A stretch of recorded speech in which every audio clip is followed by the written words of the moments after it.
Boleh kasih tepuk tangan buat worship leader, singers, dan para musicians. Mereka luar biasa. Selamat sore, influencers. Saya senang sekali kalau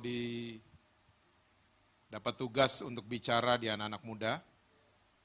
Karena saya sedang memandang pemimpin-pemimpin masa depan, atlet-atlet terkenal di masa depan, ya, artis dan musician terkenal di masa depan. Bahkan dari kalian nanti saya juga yakin ada menteri duduk di kabinet, ya, munculnya dari kalian. So, semangat untuk belajar firman Tuhan. Saya berjanji jam 7 malam saya selesai.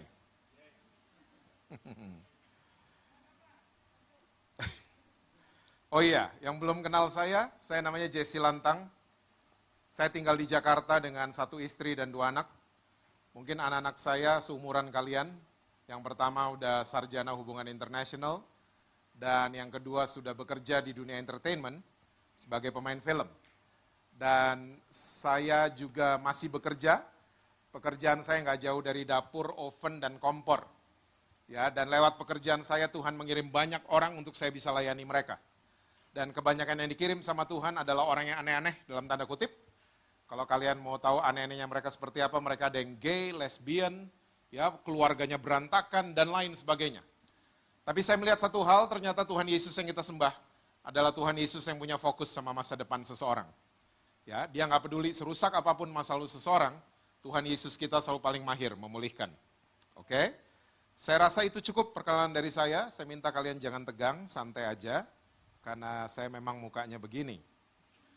Kita lihat Alkitab kita bersama-sama dalam kitab Yohanes pasalnya yang keempat. Kita udah sering membaca ayat ini. Ayatnya yang ke-23. Yohanes pasalnya yang keempat. Ayatnya yang ke-23. Alkitab catat begini. Tetapi saatnya akan datang dan sudah tiba sekarang, bahwa penyembah-penyembah benar akan menyembah Bapa dalam roh dan kebenaran. Sebab Bapa menghendaki penyembah-penyembah demikian. Saya percaya kita semua tahu cerita ini ya. Satu hari ini Yesus lagi bercakap-cakap dengan wanita dari Samaria. Dan kita semua mesti tahu bahwa Samaria itu posisinya ada di utaranya Israel. Dan sampai dibangun perbatasan sama orang-orang Yahudi. Karena orang-orang Yahudi itu nggak suka sama orang-orang Samaria. Ya, mereka menganggap orang-orang Samaria suka kawin campur. Ya, jadi orang-orang Samaria itu dianggap anjing, sampah, tidak dianggap sama orang-orang Yahudi. Nah, hari itu Yesus waktu masuk di daerah Samaria, dia dalam keadaan yang lelah sekali. Jadi Yesus memutuskan untuk stop sebentar di rest area. Namanya Sumur Sikar, peninggalan Yakub untuk anaknya Yusuf. Nah, waktu Yesus lagi senderan di sumur tersebut, tiba-tiba dari kejauhan ada wanita dari daerah setempat, on the way ke arah sumur tersebut, punya motivasi ingin menimba air. Dan waktu dia ngeliat, ya, ada model Yahudi lagi senderan di sumur tersebut, saya percaya sekali motivasinya pasti terganggu. Jadi apa enggak nih? Jadi apa enggak nih? Ada orang Yahudi soalnya di situ. Tapi Alkitab akhirnya catat buat kita semua, akhirnya wanita ini datang juga ke sumur itu. Dia nimba air, sebelahnya ada Yesus. Dan tiba-tiba peristiwa mengagetkan terjadi. Yesus minta air sama wanita ini. Ya, gitu kan ceritanya. Saya percaya kita semua sama. Kalau kita jadi wanita itu, pasti kita dalam hati begini, kok minta-minta tolong sama kita? Katanya kita anjing, katanya kita sampah, katanya kita nggak dianggap, kok minta-minta air lagi sama kita? Hah? Dan hal yang luar biasa yang terjadi berikutnya adalah, Yesus tahu keadaan wanita ini secara detail.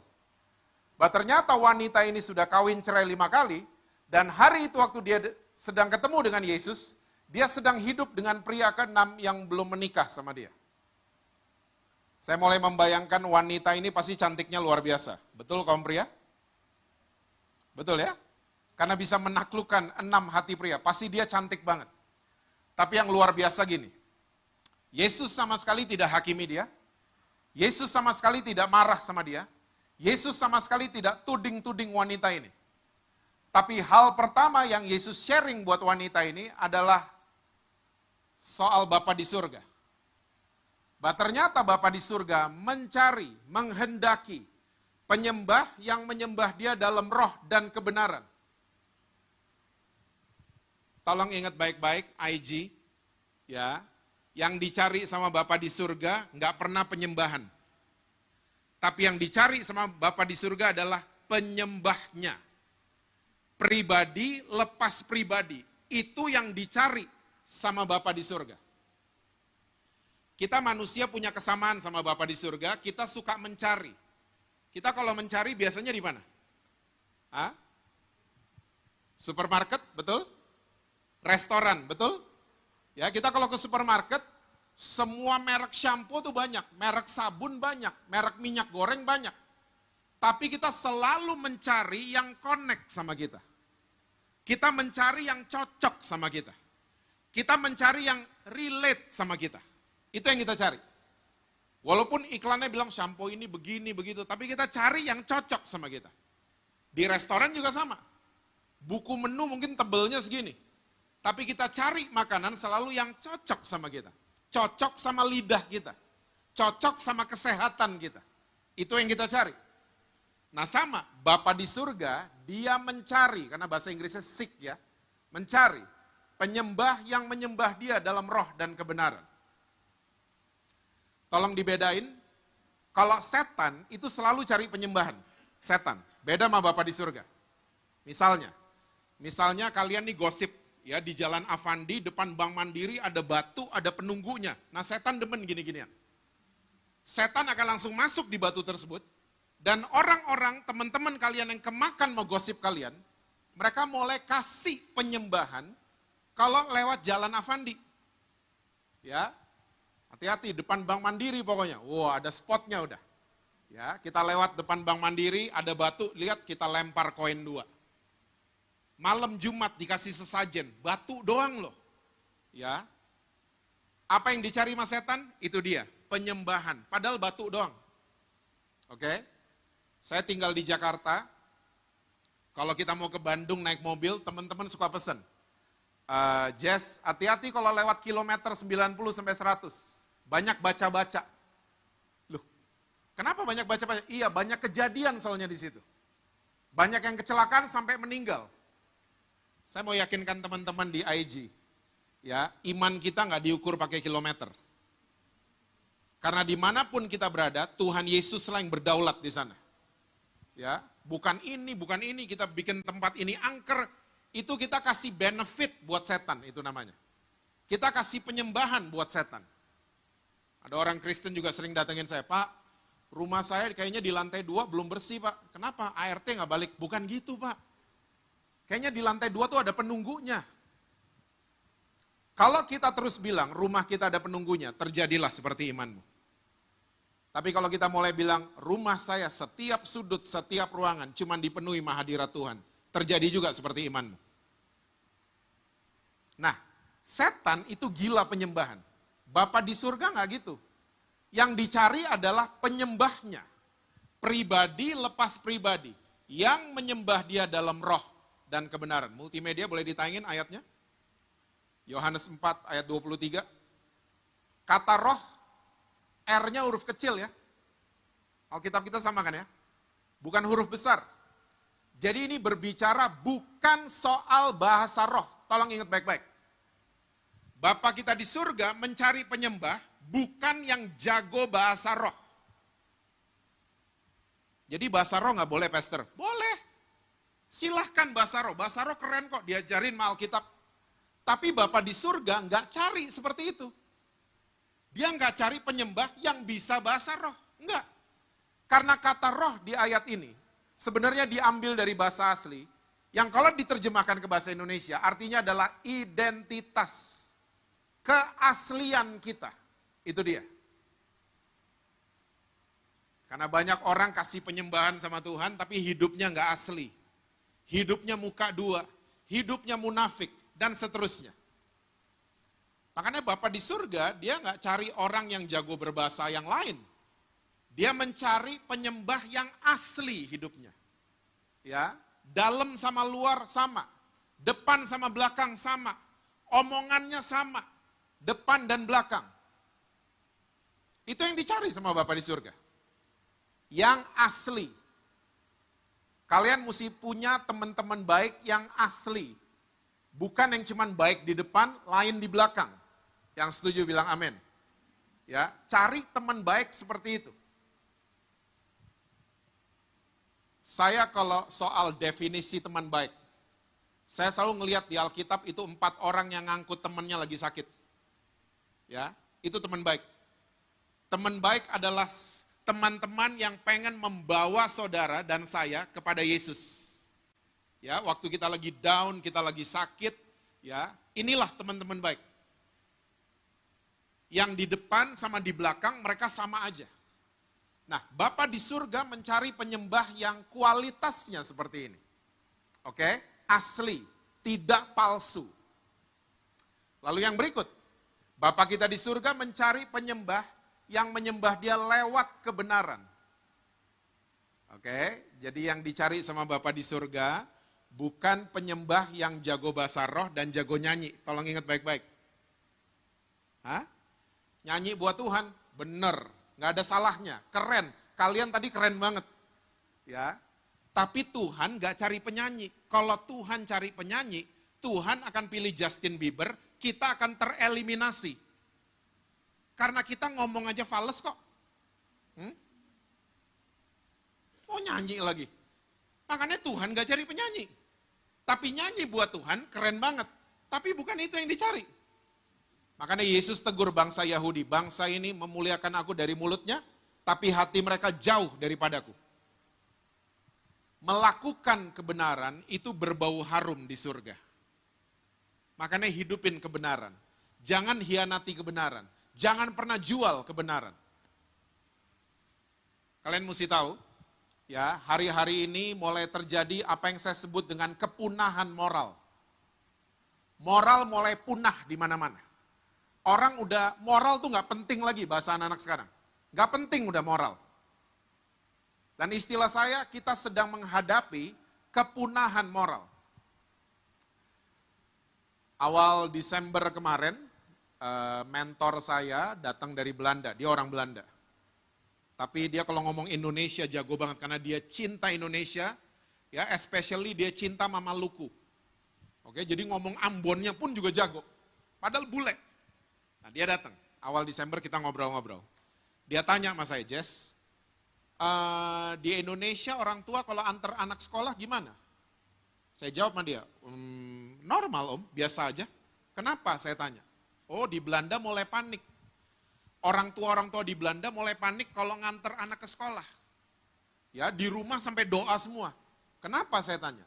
Karena guru-guru di sana punya hak penuh untuk tanya sama siswa-siswa ini, bukan mahasiswa ya, kayak kalian. Tanya mahasiswa, tanyanya begini, nggak bosen jadi laki? Mau jadi perempuan nggak? Kalau mau jadi perempuan, let me know. Ya, kami di sekolah menyediakan konselor, menyediakan dokter, dan kita disupport legally sama pemerintah.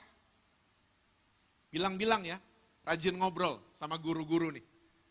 Udah seperti itu. Kepunahan moral. Di Amerika lagi wacana, belum legal. Dokter kalau ada anak bayi lahir, udah nggak boleh ngomong it's a boy, atau it's a girl, nggak boleh. Anak ini biarkan tumbuh sendiri dan dia yang menentukan dia laki atau perempuan. Kepunahan moral depan mata kita. Tuhan sudah mendesain keluarga, ayah, ibu, anak. Betul? Nah kita manusia yang otaknya cuma segenggam nih, segenggam kepala nih. Mau coba-coba ganti idenya Tuhan. Dan ini udah legal di Eropa, Amerika. Ya, keluarga tuh boleh sekarang orang tua 1, orang tua 2, dan anak, boleh. Nah, orang tua 1 sama 2 boleh diisi sama Joko dan Bobby, boleh. Diisi sama Susi dan Nancy, boleh. Terus mereka angkat anak, boleh. Legal. Kita sedang menghadapi kepunahan moral. Kalau kalian mau hidupin kebenaran, ya, saya percaya kita nggak akan terombang ambing. Karena firman Tuhanlah yang mengajarkan kebenaran mutlak. Tahu kebenaran mutlak? Kena air basah, nah itu mutlak. Nggak bisa diganggu-gugat. Ya, kalau ada manusia mau coba ganti ide ini, udah gila berarti. Nah ini idenya Tuhan mau diganti sama manusia semua. Ingat, firman Tuhan nggak pernah mengajarkan kebaikan. Firman Tuhan mengajarkan kebenaran. Karena orang yang baik belum tentu benar. Tapi orang yang benar udah pasti baik. Perlu diulang? Orang yang baik belum tentu benar. Tapi orang yang benar sudah pasti dia orang baik. Kebenaran datangnya dari mana? Firman Tuhan. Makanya belajar firman Tuhan. Ada pemuritan ikut. Saya mau ajak IG di tempat ini. Gak cukup kita dengar firman jam 4 sore hari Minggu doang. Gak cukup. Coba ikut Zoom, ikut doa paginya Pak Gem. Ya, ikut pembelajaran firman Tuhan. Ikut gini-ginian. Ya, nggak ada waktu, beli buku rohani. Oke, baca, pelajari firman Tuhan. Hidupi kebenaran.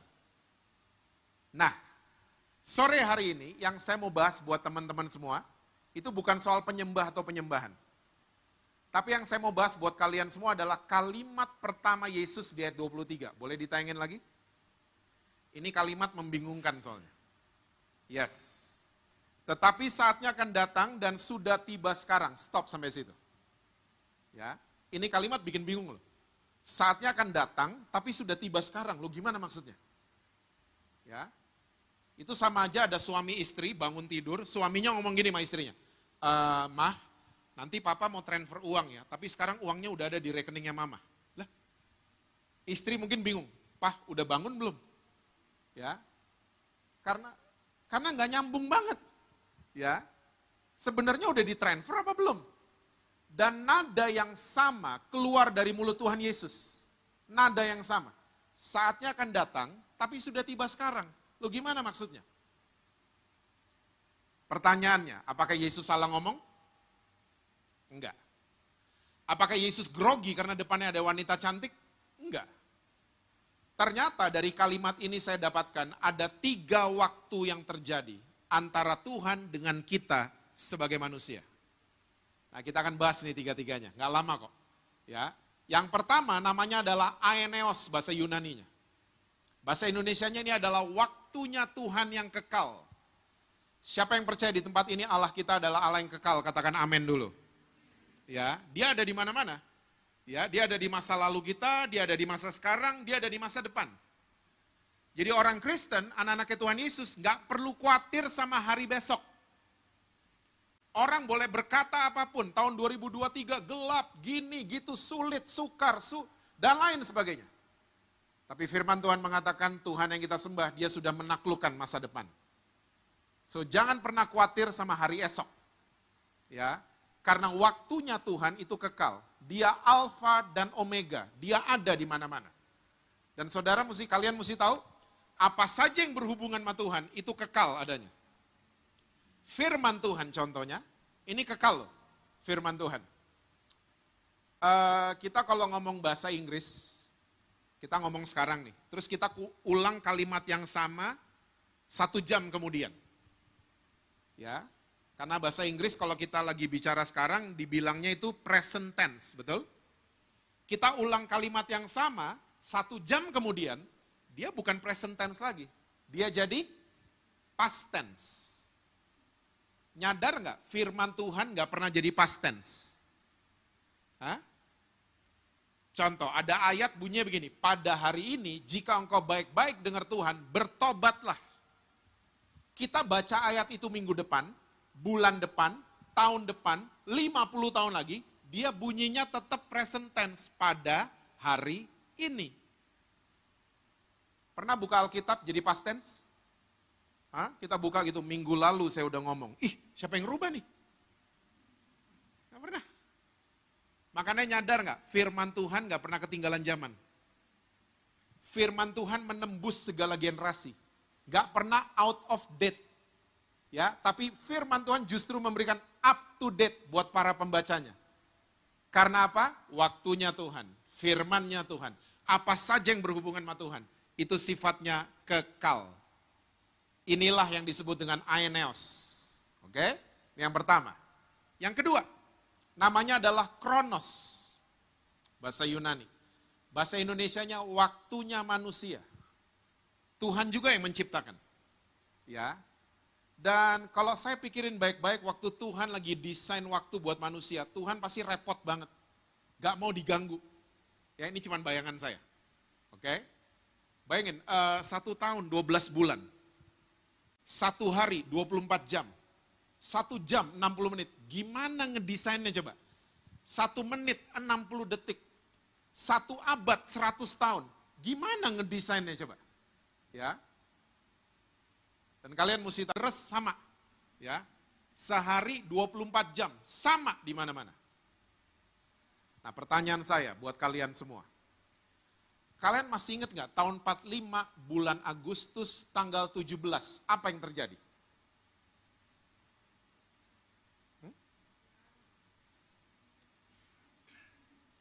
Saya bacanya dari kiri ke kanan deh. Kalian masih ingat tanggal 17 Agustus tahun 45, apa yang terjadi?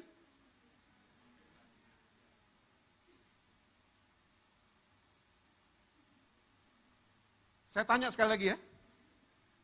Tanggal 17 bulan 8 tahun 45, apa yang terjadi?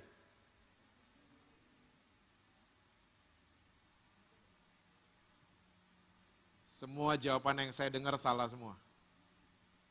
Jawaban yang benar adalah proklamasi, bukan merdeka. Karena kita nggak merdeka-merdeka amat. Iya, Papua masih di tangan Belanda waktu itu kan? Ya, Timur-Timur masih di tangan penjajah. Sulawesi Selatan masih di tangan Belanda. Tapi Soekarno-Hatta punya keberanian untuk proklamasi bahwa kita negara merdeka. Ya. Makanya setelah tahun 45, nama perangnya bukan merebut kemerdekaan, tapi mempertahankan kemerdekaan. Kalian sejarah dapat berapa dulu? Hah? Nah, Indonesia proklamasi, kita merdeka. Nah sekarang pertanyaan kedua. Tanggal 6 Agustus tahun 45, masih ingat nggak apa yang terjadi? Belum lahir, oke. Saya juga belum lahir. Tanggal 6 Agustus tahun 45, 2 kota di Jepang dibom atom. Pernah baca? Hiroshima dan Nagasaki dibom atom sama Amerika Serikat. Dan teori atom saat itu mengatakan, ya, sebuah negara, sebuah kota bisa pulih dari radiasi atom membutuhkan waktu 50 tahun. Jadi Amerika udah prediksi orang Jepang mulai bisa bangun negaranya tahun 95. Saking dendamnya karena 4 tahun sebelumnya. Ingat gak film terkenal? Pearl Harbor, 7 Desember 41. Saya dulu sejarah 100 soalnya. Pernah dipilih acara TVRI namanya Cerdas Cermat. Kalian udah gak tahu kayaknya. Tahu ya? Cuman saya sama Pak Gem kayaknya yang gak tahu. Itu acara lama banget soalnya. Ya sama Pak Niko pasti tahu. Ya, pernah dipilih. Nah, Amerika nih dendam banget sama Jepang. Oke? So, tahun 45 bulan yang sama, cuman selisih 11 hari, Indonesia proklamasi, Jepang hancur. Oke? Pertanyaan saya berikutnya. Hari ini negara superpower di planet bumi cuman ada 8. Salah satunya kita? Enggak, salah satunya Jepang, bukan kita. Loh, kok Jepang nyusul kita? Oh beda, Tokyo sama Jogja beda. Tokyo 48 jam per hari. Jogja cuma 24. Enggak, sama kan kita udah bahas. Sama, semua jatahnya sama. Nah, kok orang Jepang bisa nyusul kita? Kalian mesti tahu di awal 70-an orang Jepang sudah membatalkan teori atom tadi. Yang 50 tahun udah gak berlaku lagi. Udah gak berlaku. Karena tiba-tiba, ya awal 70-an bangkit raksasa dari Asia. Namanya Jepang.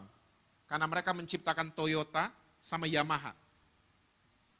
Bingung dunia barat. Ih, kok bisa mereka? Nah pertanyaannya sama juga. Kok bisa mereka?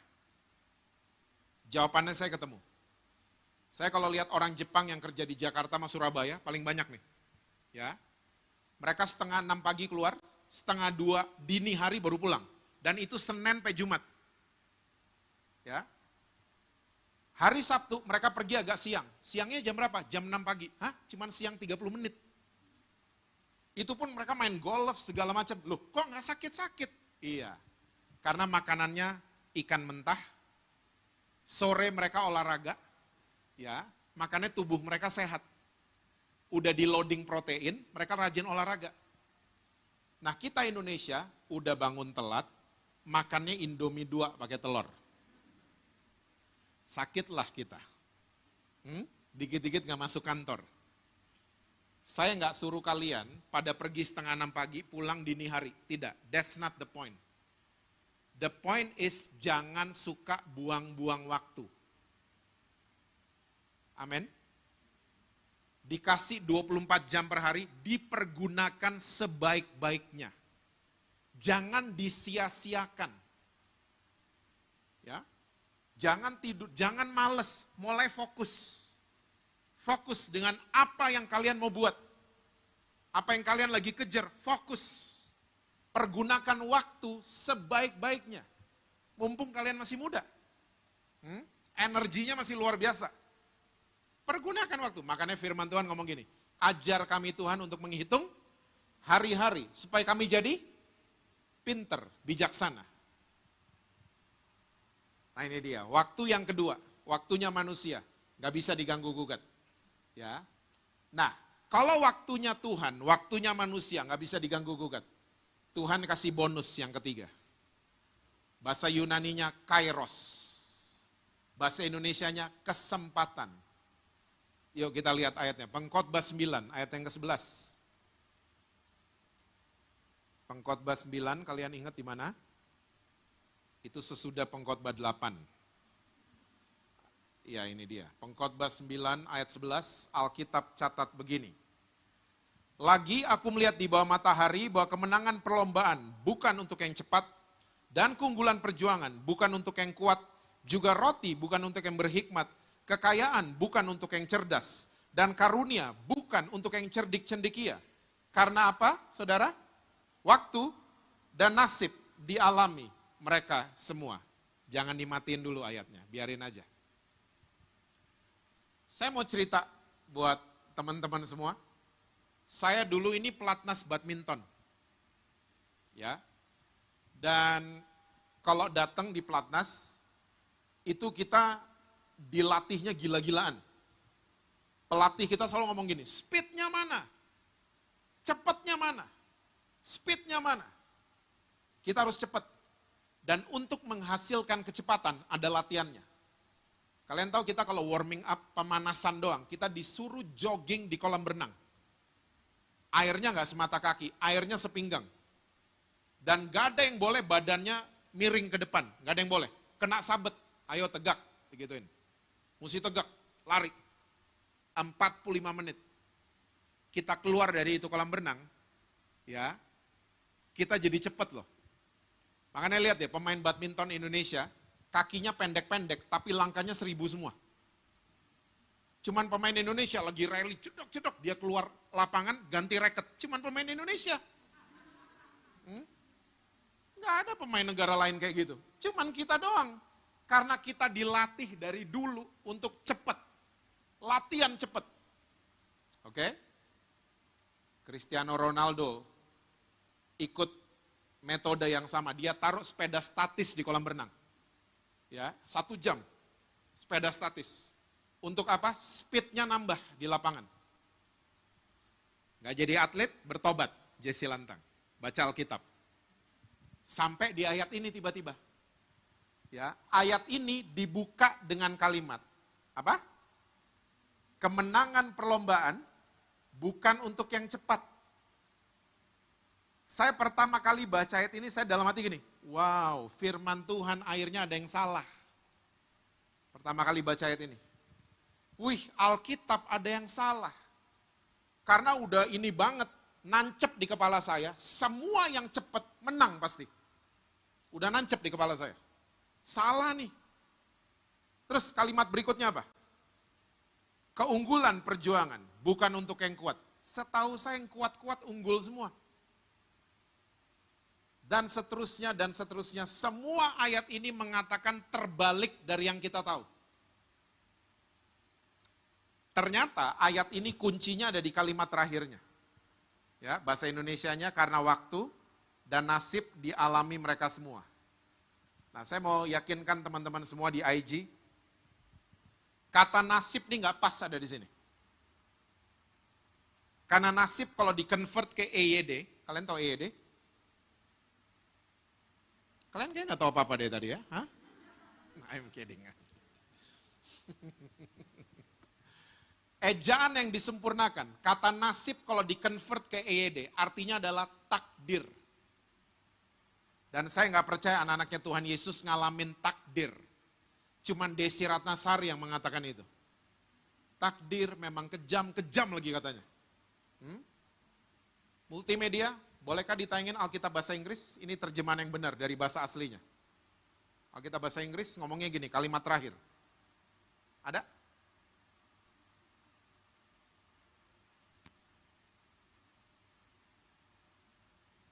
Multimedia nggak ada orang ya? Oke, Alkitab bahasa Inggris ngomongnya gini. Because time and chance happen to them all. Time itu apa? Waktu. Chance itu kesempatan, bukan nasib. Beda jauh artinya. Ternyata ayat ini 100% akurat. Pelatih-pelatih saya di Platnas salah semua. Ternyata benar, yang menang dalam perlombaan bukan yang cepat. Tapi yang menang dalam perlombaan adalah orang yang tahu waktu dan tahu kesempatan. Saya tidak bermaksud mengorek-ngorek luka fans Prancis. Sampai batuk. Argentina pendek-pendek pemainnya. Ya, yang agak tinggi di Maria mungkin. Ya, pendek-pendek. Prancis kalau udah yang black people masuk, gede-gede mereka, dan larinya pada kenceng. Adu body kalah Argentina. Ya, adu body bang kalah Argentina. Gede-gede mereka. Prancis larinya cepat. Tapi Messi dan kawan-kawan, mereka tahu kapan waktunya bertahan total, kapan kesempatan nyerang balik ke depan. Oh yeah. Oh yeah.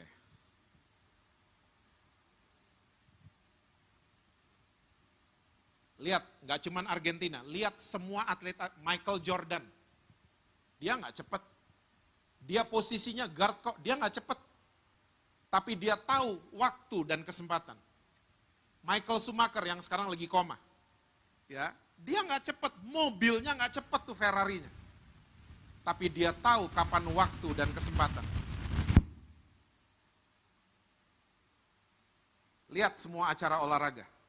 Semua yang menang, mereka adalah yang tahu waktu dan kesempatan dengan baik. Sorry fansnya Prancis. Saya doakan kalian sembuh dari kepahitan secepat mungkin. Yang unggul dalam perjuangan, bukan yang kuat. Benar Alkitab. Ya.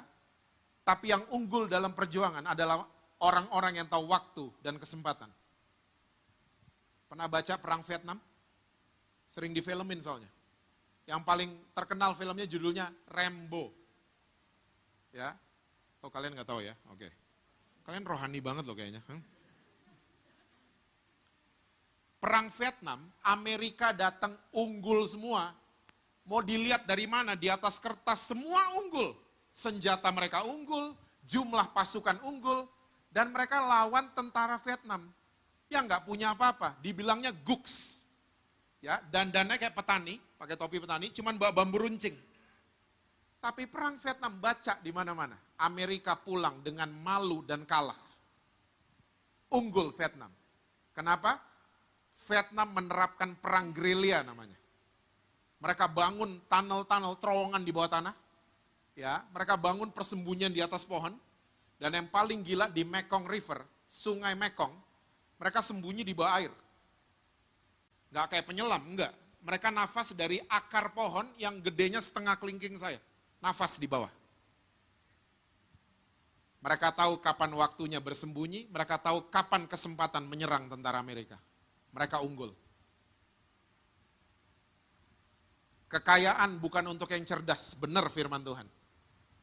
Teman saya banyak yang S2, S3 hari ini nganggur. Nganggur, pinter, tapi nganggur. Tapi banyak teman saya yang lulusan 4 SD, 2 SMP, konglomerat loh hari ini. Saya nggak suruh adik-adik kalian pada berhenti sekolah ya. That's not the point. Poinnya adalah kita mau gelarnya sebanyak mungkin, mau sekolah setinggi mungkin, tapi kalau kita nggak pernah mempergunakan waktu dan kesempatan, percuma semuanya. Percuma. Mulai sore hari ini, kalau kalian mau punya influence yang luar biasa buat generasi kalian, ya, mulailah bertanya sama Tuhan, Tuhan, kesempatan apa yang Tuhan sedang kerjakan buat saya? Buat studi saya, buat hubungan saya dengan orang tua, ya, buat karir saya, buat usaha saya, apa Tuhan? Karena orang suka bilang gini, kesempatan gak datang 2 kali loh. Kalian mesti tahu itu penuduhan. Karena kesempatan bisa datang 1000 kali, tapi gak 1001 kali. Kesempatan bisa datang terus, tapi gak terus-terusan. Ingat itu baik-baik. Nah, mumpung ada kesempatan, lakukan yang terbaik. Masih roaming. Mumpung masih ada kesempatan, mulailah jadi pelaku firman Tuhan. Yang amin 1, mulai ada 1. Mumpung masih ada kesempatan, bilang I love you sama papa mama kalian. 4, mulai. Mumpung masih ada kesempatan, ya, coba mulai belajar setia sama orang yang Anda cintai. Cewek semua loh. Hah? Mumpung masih ada kesempatan, ampuni kakak kalian. Ampuni adik kalian. Ampuni orang yang nyakitin kalian. Mumpung masih ada kesempatan. Ada penyanyi namanya Ronald Keating. Dia nyanyi judul lagunya If Tomorrow Never Comes. Wow, ada yang nyanyi loh langsung. Saya setuju sama kalimat itu. Kalau besok nggak ada lagi itu gimana? Kalau besok itu nggak pernah ada lagi, nggak pernah muncul, itu gimana? Hari ini adalah hari terakhir kita misalnya. Itu gimana?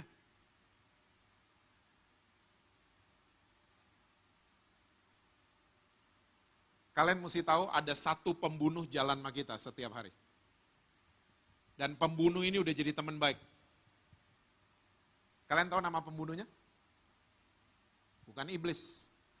Nama pembunuhnya adalah penundaan.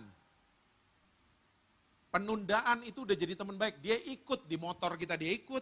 Ke kampus dia ikut. Tidur dia ikut kemana-mana.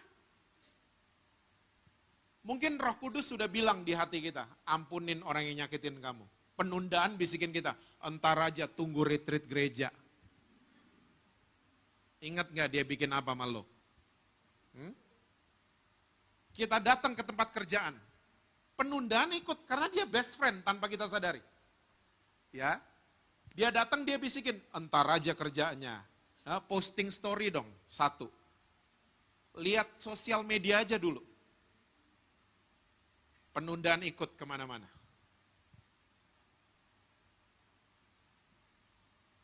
Ingat baik-baik. Semakin banyak kita menunda, semakin banyak kita kehilangan kesempatan. Berapa belas tahun lalu, saya nganterin teman saya ke rumah sakit jiwa di Jakarta. Temennya teman saya ini gila, pasien. Saya nggak boleh masuk, cuman teman saya yang boleh masuk. Ya, saya ngelihat dari luar, dari kaca, itu temennya yang jadi gila. Lagi ngomong sama korek api. Korek api batang. Nah ternyata saya diceritain. Ini nih temennya teman saya nih yang udah gila nih, gangguan jiwa. Ternyata orang baik. Tapi dia punya kelemahan workaholic. Kalau udah kerja, suka lupa waktu, sama lupa sama keluarga. Nah ini later on tetangga semua hasil penyelidikan yang ngomong. Jadi satu hari dia lagi bawa kerjaan ke rumah, istrinya teriak-teriak dari kamar mandi, "Pah, liatin anak kita lagi ngapain?" Ternyata tetangga yang denger. Karena dia kerja itu pakai musik. Kerja. "Liatin anak kita lagi ngapain?" Nah, waktu dia lagi mau pause kerja sebentar, dia buka musiknya, dia buka pintu kamarnya, ternyata rumahnya udah penuh dengan api. Singkat cerita, teman saya ini berhasil keluar rumah sendirian. Istri dan anak satu-satunya tewas terbakar. Hasil forensik penyelidikan mengatakan bahwa penyebab kebakaran adalah anak mereka main-main korek api batang di dapur mereka, tombol kompornya lagi kebuka. Nyamber gasnya kebakar semua. Tahu nggak dia jadi gila? Dia ngomong apa sama korek api batang? Dia ngomong satu kata yang diulang ribuan kali setiap hari. Dia ngomong satu kata yang namanya seandainya, seandainya, seandainya. Tapi udah gila. Kita kalau kehilangan kesempatan, kita mulai berandai-andai kan? Seandainya papa gue masih hidup. Seandainya mama masih hidup. Makanya mumpung ada kesempatan, kalau ketemu orang tua dipeluk dong. Hah? Jangan suka nunda. Tunggu aja nanti Natal peluk mama papa. Hah? Kalau nggak bisa ketemu beda kota, WhatsApp. I love you ma, I love you pa. Jangan kita menyesal dan cuma bisa berandai-andai. Ya seandainya gini, seandainya gitu, tapi kesempatannya udah lewat.